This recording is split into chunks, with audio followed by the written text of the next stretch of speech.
In the beginning, God creates the heavens and the earth in 6 days. He makes Adam and Eve, who spend their days with God until they give in to temptation by eating from a forbidden tree. Sin enters the world, and things get so bad that God floods the earth and starts over with Noah and his family. Years later, God calls Abraham to follow him with the promise to make Abraham the father of a great nation. Abraham obeys, and God gives him a son, Isaac. Isaac's son Jacob has 12 sons. Joseph, Jacob's favorite, becomes second in command of Egypt. God uses him to save his entire family and Egypt from starvation. Hundreds of years later, the Israelites are slaves in Egypt. Moses is called to lead the Israelites out of slavery. Joshua takes over after Moses and leads the people into the promised land. After Joshua, God raises up judges, temporary military leaders like Deborah, Gideon, and Samson, who protect and fight for God's people. The people tire of this leadership, and they call for a king.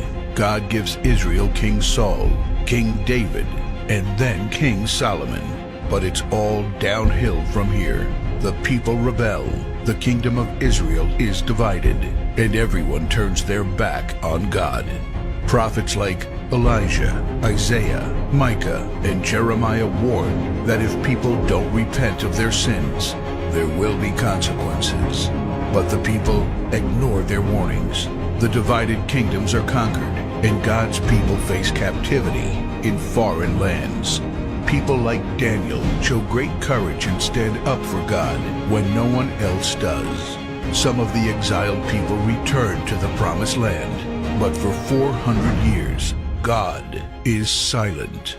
No prophets, no miracles, and no angel visitations.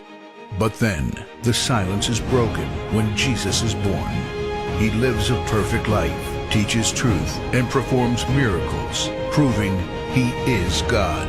He shows us the full extent of God's love by taking our place and dying on the cross for our sin.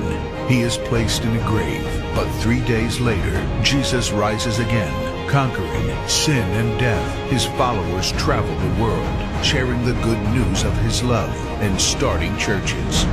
We now are part of this story, and we have the chance to change the world and share His love, because one day He will crack open the sky and He will return.